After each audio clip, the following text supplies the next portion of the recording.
Hi, and welcome to our very first episode of Learning Lounge by My Learning Venue, a place where learning is better together. So, I am Teacher Kent, and joining me today is one of the iconic, pretty, amazing, and very, very, very good looking teachers. So, we have here. Teacher Mika. Answer Tash.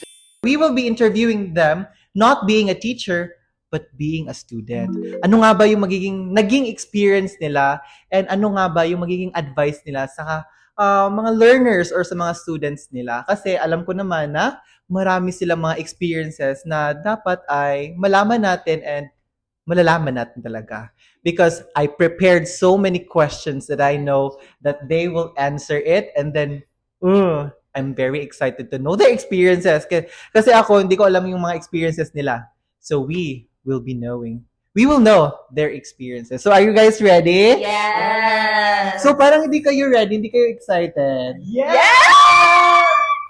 So paano kayo mag-warm up sa student nyo when you feel that your students is not participative or they're a bit bored? So paano kayo nag-energize sa kanila? How about you, Tash? Okay. For example, if my students are feeling lazy, of course, I let them stand up. My class, please stand up. Shake your hands. Shake your hands. Greet your seatmate. Hi. Hello. Okay, that's it. Energizer. How about you, Mamika? For me, I incorporate games or I ask Wow. questions about their day, how they were doing, or what made them happy. So ako naman, if I felt that my student is a bit feeling lazy or they bored. So yeah, same with Mamika. We incorporate games with that. So we will start with set of questions. Are you guys ready? Go. And later on, we will be playing some games here Okay. to assess if kaano ba kayo ka-connected with each other, because I know that both of you came with the same college, right? Yes. Galing kayo sa iisang university, and if matanong ko lang, pareho lang ba kayo ng department? Yes. Okay, so dito natin malalaman kung may connection ba ang dalawa sa ating laro ngayon. So now, we will be hearing your experiences, not as teachers, but some point, malalaman din natin yung mga experiences niyo being a teacher. But ngayon, let's dig deeper of you guys, your experience of being a student. So are you guys ready? Yes. So I prepared a set of questions. So let's answer this. If you could describe yourself, your younger self, your student self, in 3 words, what would it be and why? So let's start with you, Mamika. For me, I'm very talkative, and also I take down notes, but then in the middle of taking down notes, I get lost. And lastly is that naku, kasi third word. So hindi 3 words hindi 3 words, but then she's very talkative Talkative. and very she takes down notes, guys. Take down notes, because ako klase ako student na hindi na nagte-take down notes. I tend to listen but hindi ako nagte-take down notes kasi it will took me a lot of time, because gusto ko talaga magsulat talaga, hindi yung putol-putol. So you, Sir Tash, if you could describe your younger self in 3 words, what would it be and why? I think if I were to describe myself in 3 words, 3 E's. is class clown 1 word or to describe myself into 3 words, I think it would be funny, studious, and loud, because I was always loud, and that's why when I have a talkative student, they would really gravitate towards me because I can relate with them.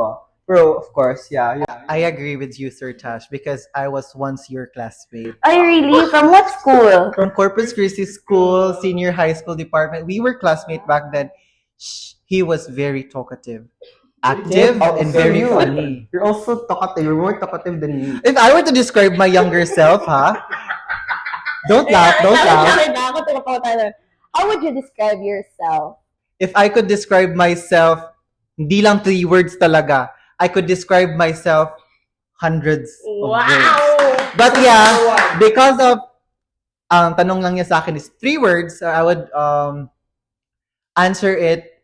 I'm very outgoing. I'm very outgoing. True. Yeah, same, funny. And also, I'm very helpful.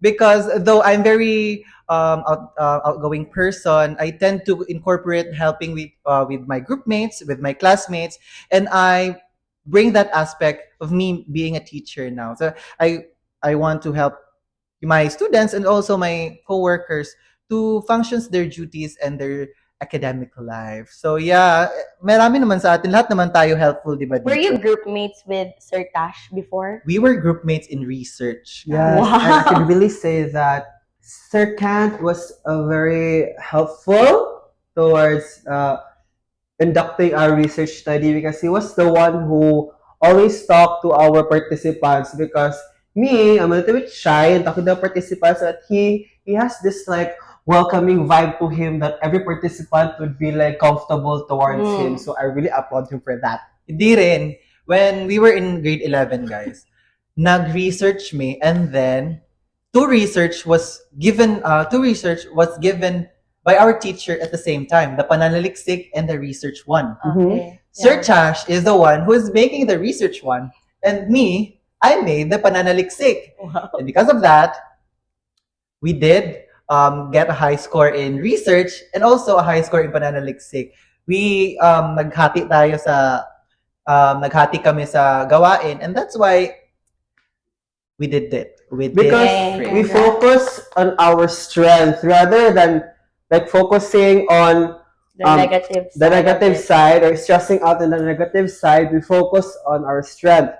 He's good in Filipino Filipino. while I'm good at English, so it's better for us to collaborate rather than Yeah. to pull each other down. Okay, setting aside our experiences in our journey in schools, now let me ask this question: what subject do you struggle with the most? So, was there any subject or a topic that you struggled with the most? Yuma, Sir Tash. You first. Me, I think the subject that I struggle the most is history because knowing history, it focuses on the names and the dates, right? And the dates of the events that have happened before. So, for example, the topic was like about the Spanish War, and as you've noticed, or as we've all studied, there are a lot of dates and Spanish people. Not only Spanish people, but also Filipino people. So it's very hard for me to memorize or to familiarize their names because their names are in Spanish.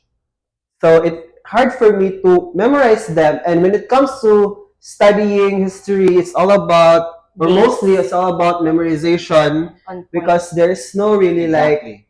it's not like literature that you have to use your imagination to understand it. Subjective. It's subjective and it's about facts. So it's hard for me before to memorize those kind of stuff. Yeah. So, Yuma, Mika, what subject do you struggle the most? For me, it would be math. Because before, kalit ako mawala kung ga-take down notes ko, pero pag tunga-tunga din kay gakagagana din ng numbers, galupad-lupad na din ang mga letters. Kay di ba, before kay ginaparit at ang letters, then karon kay ginasolve na nato. Yeah, exactly. Until now, gina-abuse Japon ko sa math. Even ang pagpalit sa grocery, simple na math, guys. Galisod jud ko. I really want to be friends with math. Yeah. Ang math mo I love math. hate ko. I'm so sorry. You know, guys, Ano bang ginawa ko? Rashid is good with math. Yeah. So, follow-up question, Sir Tash. You're here, meaning Yes, I'm here. nakaya mo yung history. Yeah, of Nakaya course. mo yung mga memorization. So, give me some tips or advice na makukuha ng ating viewers or ating mga students na nanonood on ano yung ginawa mo. Bakit mo nakayanan yung history? Though you told us honestly that you had a hard time in focusing in history, but you're here. You're now a teacher. So, meaning, nakaya mo yung history. So, give us some tips kung paano mo nakayanan na-memorize yung mga names ng mga ng mga sumakop sa atin. So, what I did, or what my teacher advised me to do, is to use the method of acronyms, since there are a lot of like people's names. So we use acronyms. The starting of the first a letter of their name. So instead of memorizing all the names itself, like it's a lot of names, so you need to start memorizing their acronyms. And then if you memorize their acronyms, you'll be familiar with their names also. Like for example, Rachel Angelo Ciarnado, RCA, RACA. So instead of memorizing the whole name, just have to familiarize with acronyms, and by that, you'll be more familiar with their names. Yes. So yeah, and then masasabi ko talagang napakaswerte ng mga taong may photographic memory. Yes. Kasi bibihira lang yung taong may ganyan eh. So, Mika, follow-up question. No. Nakaya mo rin yung math. Yeah. Nakaya mo yung letters na incorporate natin sa math. So, what are the ways that you're able to catch up yung mga math topics ninyo, especially in senior high school or in high school? High school. So, to be honest, nakaya sa akong classmates, guys. Nakaya sa akong friends. Pero, one advice would be to learn the basics. Okay, there, mag-start tanan from addition, subtraction, and then transitioning to multiplication, division, and also incorporating fractions and algebra and such. Yes, so I agree with you. We start with the foundation kasi hindi tayo makaka-proceed kung hindi natin alam yung foundation. So if you want to have knowledge about math, English, science, you can enroll yourself here in My Learning Venue. So here we have equipped and knowledgeable teachers in your field of academic or in your skills sa mga kids ninyo. So, next question tayo. Go, shoot. How are you? How are you answering 2 questions na tayo? So, how are you? You feeling comfortable or not? Feeling nervous. Really? You're feeling And nervous? pressured. We're all close now. So, ano mangyapon ta? Nervous mangyapon ka. Sir Chash, you're so quiet. Hindi ka ganyan. Hindi ka ganyan. I thought you're loud. I'm loud. It's the first episode of our podcast, so I sometimes have to reserve myself. But answering 2 questions already, I feel a little bit more comfortable with the teachers here. And aside from that, it's also an opportunity for me to go back to my old school life, since I have studying, I think, for the rest of my life. And up until now, I'm still studying. And it's really like an eye-opener, or like a reminder for me that yes, I can do it. Yes, it's very good to go back and look back on our experiences as a student, because hindi tayo magiging ganito as a professional kung hindi tayo sikap and hindi tayo dumaan sa pagiging student. So let's thank ourselves and tap ourselves that we did it. We made it this far. So next question, are you guys ready? Go. Yes. Ready, born I ready. won't proceed. I'm born ready. Di ako magpo-proceed. Are you guys ready? Yes! Okay, so since we've mentioned a subject that we've struggled earlier, tell me a subject that you guys find it hard, but because of the teacher, naging love mo na yung subject. So may subject ba kayong, you find it a bit hard, but because of the teacher who's teaching or handling that class, you find it easy, and then understand mo yung topic because of that teacher. Meron ba, Sir Mika? For me, it would be language. Though language is very broad. It's sometimes objective and subjective, but I'm really glad that my teacher incorporated activities, hands-on activities like writing letters and also reading, applying pauses and stops when reading passages. That's why it was very it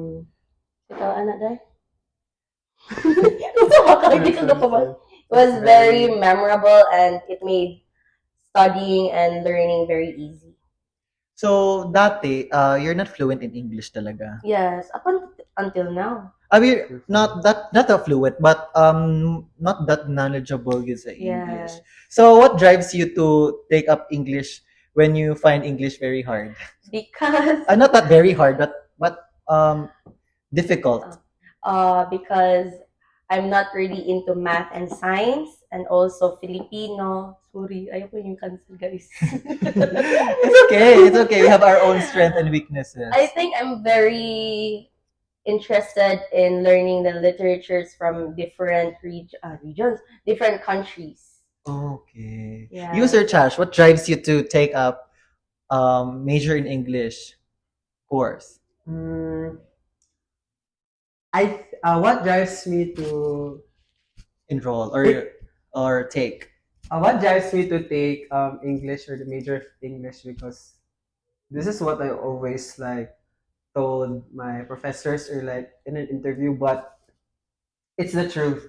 I really like when it comes to writing, I am very meticulous when it comes to grammar, spacing, or like constructing my words.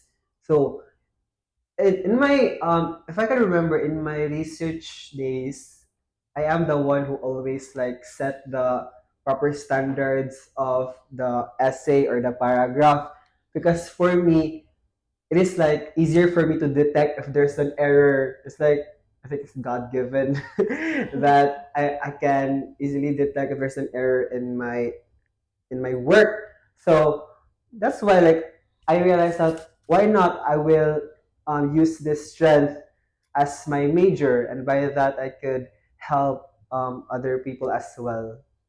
Okay, so matanong ko lang. Ha. I did research you eh. I did browse your yung buhay ninyo kagabi.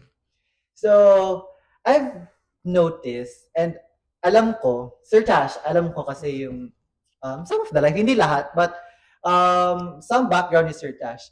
You were raised by not English father, not a teacher in a family or no teacher in a family. So, bakit ka nag-enroll na or kumuha ng education na wala namang nag-inspire sa'yo? Like, for example, your dad. Your dad is not a teacher and your mom is not a teacher. So, what drives you to enroll or makikita mo nag-inspire sa'yo na mag-take up ng education? Honestly, there is a part of my family that's a teacher. Oh, so hindi pala ako alam. Hindi ko alam. She's my grandma. She's in heaven now. So before, she was a principal here in a public school here in Cagayan de Oro City. And before, when I was like kinder, grade 1, half day ramana. So maadto ko siyahang class, and then ibuton ako niya sa likod siyang classroom para mag-observe ana tanaw-tanaw ko bata pa ko dito niya magbibiron ko and then like bitaw, it's so fun because she makes learning fun. There's a lot of activities like seeing, like for example, there's icebreakers.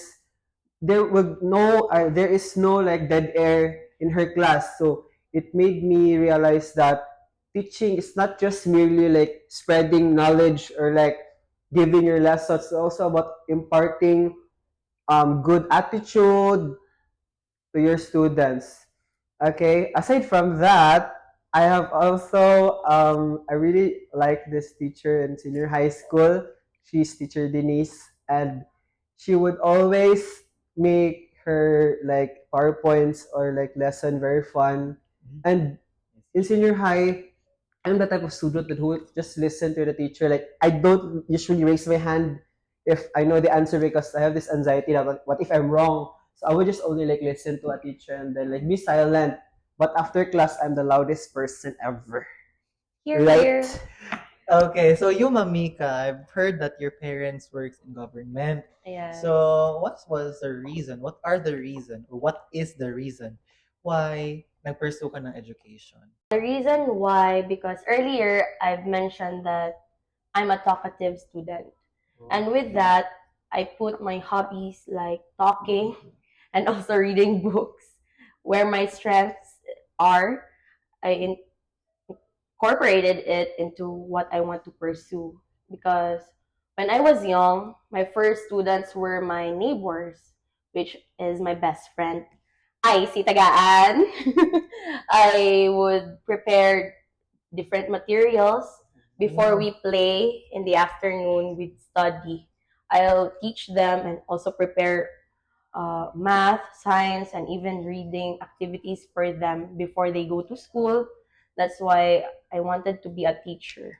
So, iba-iba sila ng reason but the same purpose na mag-teach. So, iba-iba sila ng purpose and reason bakit sila nag-take up ng education. Sir Charles was inspired by his grandma, and you was inspired by her action na bata pa lamang siya, nagtuturo na talaga siya sa kanyang mga neighbor. Bahay, yes. Kapitbahay, mga neighbors. So, that's so sweet to hear, Sir Tash and Mamika, na may iba-iba talaga kayong pinanghuhugutan sa life, no?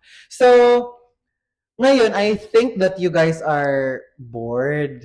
I'm not! No. I'm not bored. I'm so How about having you, sir? fun. I'm not bored. So let me ask you. Okay, Oh. what was the main reason why you pursued education, even though your main course was international studies? What pursued you to teach? Oh, that's Basically, yeah. wow, ha? Because like, Wow. wait, because I would never imagine. I mean, like, of course, anything is possible, but I was so shocked that he told me that, nagtrabaho na ko sa ay, nagtrabaho na ko aning asol karon, I was shocked because like, I never told anyone. I would like, he's my best friend. I would never like imagine like he would teach like that. So I was shocked. So my question being, ano nag-audio to sa'yo, or what is your main like reason why You proceed with proceeded it. with education? Yeah. I am a international graduate study. International studies graduate. Again, I am an international studies graduate in one of the university here in Cagayan de Oro. So I never thought that this day would come na magiging teacher ako. I'll be one of the educators in other kids and also other students, since I am currently teaching college students. And now, what drives me to teach? Oh, yes. Wala, sumabay lang talaga ako sa panahon. Sumabay lang ako sa calling. And I never thought that I would be a teacher. Because way back then, when I was a kid, I would really love seeing architects, engineers, because I was raised by a construction business field. So, akala ng mga parents ko or sister ko, though they are not pushing me to become one, but they wished me to become an engineer or marine engineer someday, because my dad is a seaman and then my mom is a businesswoman. So they thought that I would be inspired by them, but no, I took another way sa self ko. And I realized that in fourth year, my advisor in our course told me that, you know what, you can be a teacher after this. You can teach. You have potential. So he saw potential in me that I didn't see in myself. So that's why not try ko nga. And that's why after I graduated in college, I tried to apply, and then they saw my potential. And then here in my learning venue, they saw my potential in teaching. That's why I was able to teach young kids in Filipino, because though I'm not a Filipino major, but then I di naman sa pagbubuhat ng sariling bangko, but I'm good in Filipino. I am really good in Filipino because that was my strength in my studies way back then. So marami tayong mga reason. I have reasons, and now 100%, alam mo talaga, Sir Tash and Mamika, 100%, hindi ko pa din alam bakit nagtuturo ako. I always told my mom and tell my mom na, nganong nag-teacher mang gyud ko, nganong na-teacher mang ko, or nganong mag-teacher or na-teacher mang gyud ko. So, that question of yours are still bothering me up until today. And I know that very soon, I will be able to answer that question. And soon enough, malalaman ko talaga, this may be my purpose or not, or part lang ba siya sa buhay ko or not. But now that I'm a teacher now. I'm enjoying it, and I'm really happy that I was able to instill knowledge and values to my students. So, yeah. So, na-answer ba yung katanungan mo, Sir Chaz? Yes, of course. So, sir, as a piece of gratitude. Gratitude. Hello and welcome again to Learning Lounge. And today we are going to have game.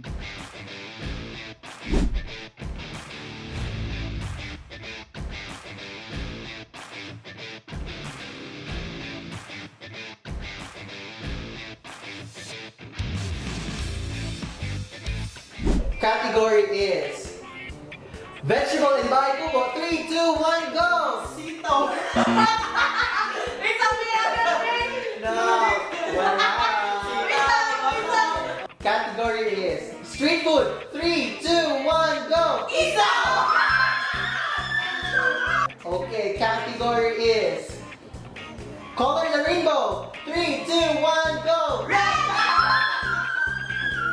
Okay, category is kind of fish. 3, 2, 1, go! Milkfish! Milkfish! Ikaw, ang sayin mo. Category is part of the digestive system. 3, 2, 1, go!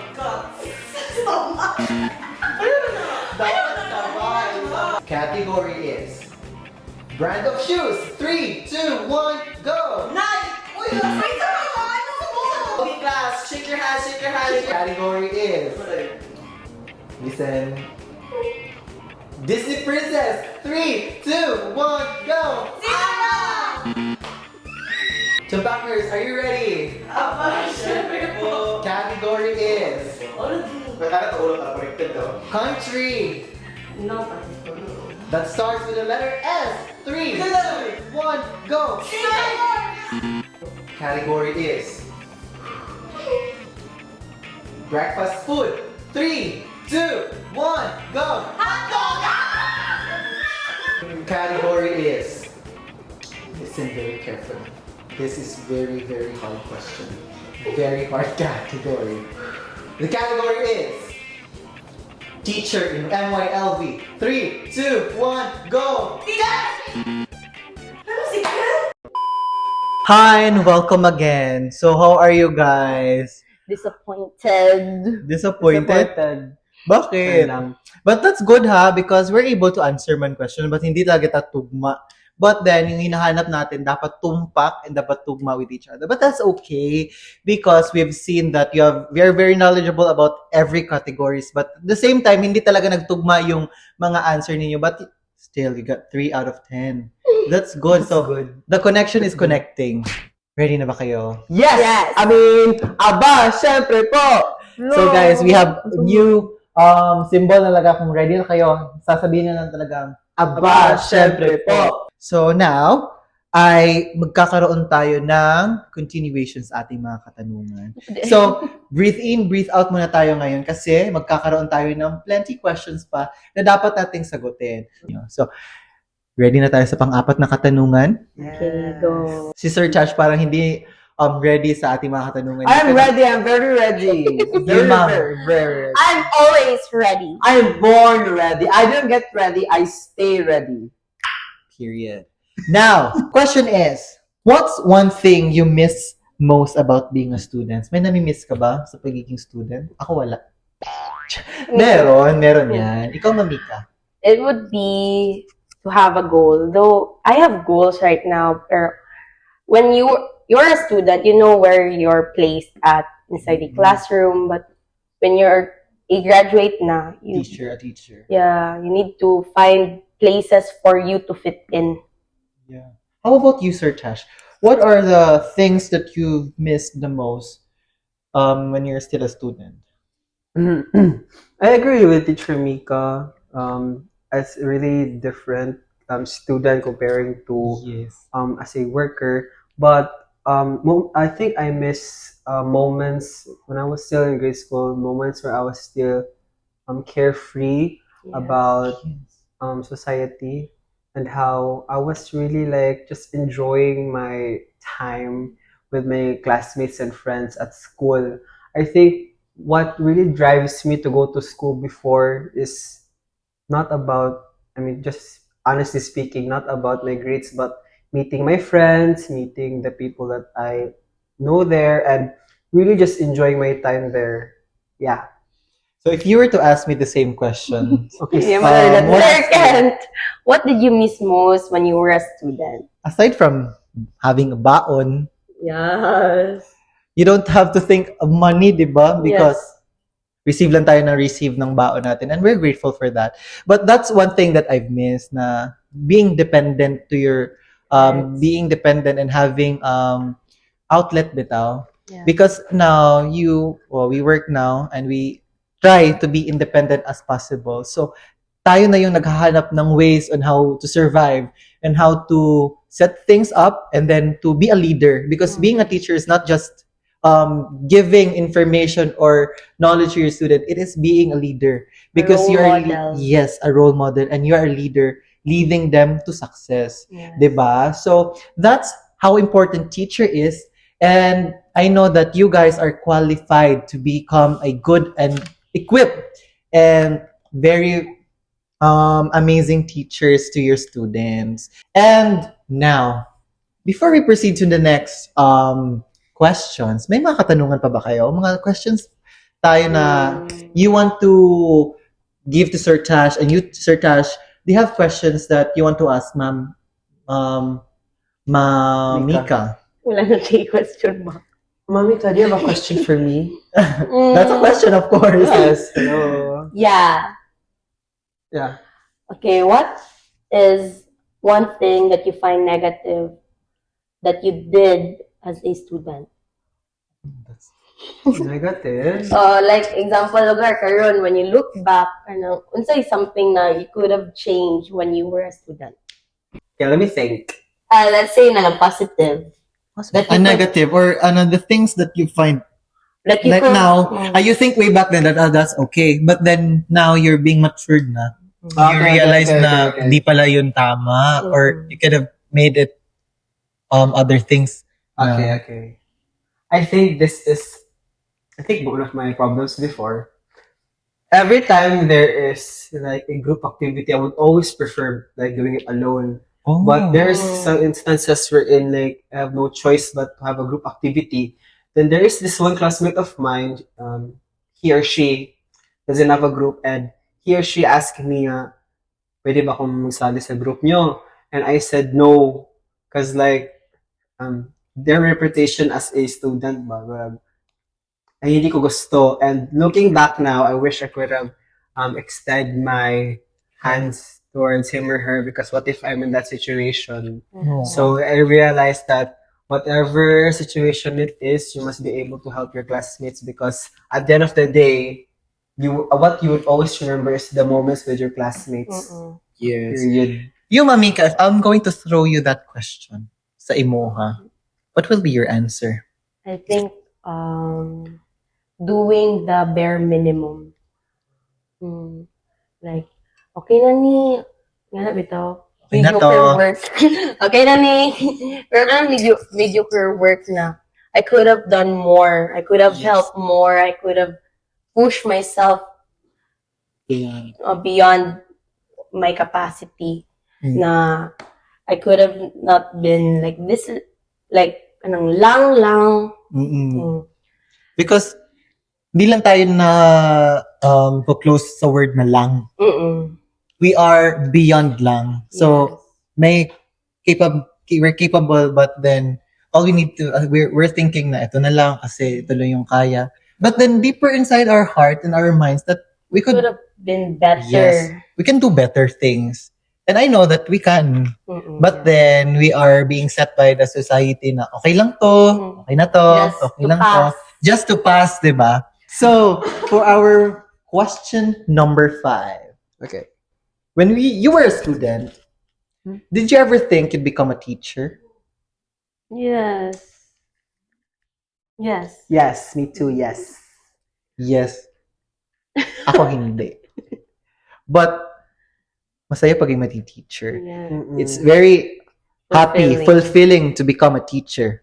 No? So, if alam nyo or bata pa lamang kayo na alam nyo yung magiging teacher kayo. So, now, it's very good because you've nakikita na nyo yung standard nyo sa mga teachers ninyo. Kasi, way back in I was a kid, I was student, I always think that I'll become an engineer, Hindi ko nakikita or hindi ko na give standard ko na sa mga teachers ko ay hindi ko sila na-appreciate kasi I don't want to be like them when I grow up. Mm-mm. But then now, if I recall, makikita ko na giunsa ka to ni teacher ko anma kay ngano nakasabot ko sa iya ha, di ba? Giunsa ka to yung tudlo sa ako so that I could incorporate that learning to other students. Hindi ko nalalaman 'yon kasi I always set myself na magiging engineer ako, magiging ganun ako. But then hindi natin alam yung kapalaran natin, hindi natin alam yung future natin. Now I become a teacher. I always think about that na giunsa to ni teacher og tudlo sa ako nga lisod man kaayo para sa ako ngano nasabtan man ako. That's the beauty of teaching. That's the beauty of teaching where hindi alam ng student but then nalalaman ng student because of your knowledge, because of your skills in teaching. Here. Here. Question number 6. What advice or do you have any advices to your younger self as a student? But this younger self, you give also advice to your students, to our viewers na nakikinig. What advices na mabibigay mo sa kanila that would enlighten their mind that, okay, though we're not saying that you should become a teacher someday. We're trying to give you is advices nila on how to become successful and then how to finish your studies very well. So, yeah, Sir Tash, what are your advice? I think my main advice to give to my younger self or to the students or to the audience here is that practice would never fail you. Yeah. Practice will never fail you because when you practice, like for example, you practice your reading abilities as in a very young age, it would very much be like a great help towards you. Kung mag-practice magbasa, sugod pa lang, tripa ka, dako jud kay siya nga tabang. Aside sa pagbasa, apil po dira ang pagsulat or pag comprehend sa imong ginabasa. So I would really suggest parents out there, not as early as even 3 years old, you should let your child explore education. Not only playing, of course, it's important for them to have motor skills, but also in the mind, it is important for them to practice their mind, practice thinking independently. Because if they cannot practice thinking independently, there will be instances wherein they earn nasa sa dako nga edad pero like kanang dili pa kay mature ang ilang ways. So dira na magka-cause of problems. So as early as 2 years old, maybe try or practice their own independent thinking. And parents, the way you converse to your kid, it's very important also. You converse them, it's either Bisaya, Tagalog, or English. You converse them with manners, you converse them with values, because they would incorporate them towards their actions. They would incorporate towards their academic, their socials, and also their personal life. Because when you and me converse, we build connections. And when we build connections, we build something na magagamit natin sa pang-araw-araw natin. Not for example, yung the way we decide, our decision making, the way we express ourselves towards other. But then let us also remember that do not push our kids beyond their limit. Na hindi natin dapat sila ipupush na, you need to read at this very young age, because iba-iba yung growth ng bata. Iba-iba yung paglaki nila. So that's why we need to know our children very well. We need to know, bilang children, mga anak natin, we teachers, we need to know our students very well so that we could function on our duties sa iba't ibang field nila. If this student needs in writing, we would focus more on writing.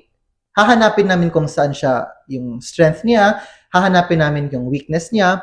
That way, we could incorporate and we could do something sa ano yung kailangan ng student. Right, Sir Tash? So, you, Mamika, if you could incorporate, or if you could give advice to your younger self and to your students, what advice you could give and why? I want to highlight what Sir Tash said, na to learn the basics, especially reading, because everything then follows. If you know how to read, then you can learn how to comprehend, so that even it follows then sa math, sa science, na subjects, how you understand the questions, how you solve equations, and also for my younger self, I wish there were people na who pushed me more. Okay. Yes, that though pressure is really there, pero someone who could have supported me in my academics, since akong mama and papa kay nag-work naman dayon good, so more on independent learning. So I also want to tell the viewers na sa early stages in their development na life, you should always be there. Most of the time, kay dara man nila ma-learn ang the foundation of their learning. There nila ma-build ang ilahang knowledge, ang ilang capacity, and also there ninyo sila ma-know na if they are a visual, kinesthetic, and auditory learner, so that mas ma-understand nila more ang subject. Okay. Thank you so much for that advice. So if I could give advice also to the students, enjoy studying. We should make learning fun. And we should enjoy, though pressure is there, so we need to pressure ourselves to look for our capabilities, to seek for more, but not to the point where we don't go to rest, we abuse ourselves. Pressure is pressure is important, but rest is much important. We should rest our mind, our physical self, our mind, and our emotions. We should rest, take a rest, because rest is very important. And for the kids, let kids be kids. Hindi natin dapat sila i-push na gawin mo to, because kids love playing. Hindi dapat natin silang, okay, 3 hours mag-aaral ka ngayon, or 5 hours mag-aaral ka ngayon, and that kid was like 3-4 years old. So, though pwede nating i-introduce sa kanila yung mga fundamental skills, or through games. Yeah, we could incorporate games sa learning sa bata, di ba? Yeah. Read and play. Replay. So yeah. So we could incorporate a lot of things in learning. So if your kids loves to play, incorporate games and study, reading, and by that your kids will learn and at the same time enjoy being a kid. So yeah, thank you so much. That was a very beautiful conversation. Yes. We were able to know you deeper. We were able to see ano nga ba totoong Sir Tash. Hindi lang siya English teacher, but then he was a kid. He was a student. A wimpy kid. Mamika, hindi ko alam si Mamika na ano pala siya, talkative pala siya, because I've met I Mamika. would never guess that. She was very shy. But then now, I've seen her laughing, talking, and yeah, I could say that she's talkative and she's a good teacher. Yes. So now, So as to you, sir? so I hope you've enjoyed our... I really did. Me too. I hope you've enjoyed our conversation today. I've learned a lot from you guys, and I hope that our audiences will feel the same, na may malalaman din sila sa atin. Because as teacher, iba't ibang estudyante yung nakikita natin, iba't ibang estudyante yung na-feel or nakikita and then natuturuan natin. Yes. So that you teacher will learn and also we teachers learn from the students also. Hindi lang si student nag-learn sa teachers, but we teachers learn from the students. So now we congratulate and thank them because despite of being having a very busy schedule, they were able to lend their time and efforts for us to know their experiences as a student dati. Kasi before sila naging successful, naging student pa sila. So we are very much thankful and beyond thankful your presence. So give yourself a big round of applause, please. And for you guys, thank you so much for watching. And I hope you've learned something from this conversation. And I hope that you will continue supporting us in our next episode. So thank you so much, Sir Tash and Ma'am Mika, our English teacher here in My Learning Venue. Thank you and have a great day ahead. Goodbye! Bye. Like, share, and subscribe. You like, share, and subscribe. Bye-bye!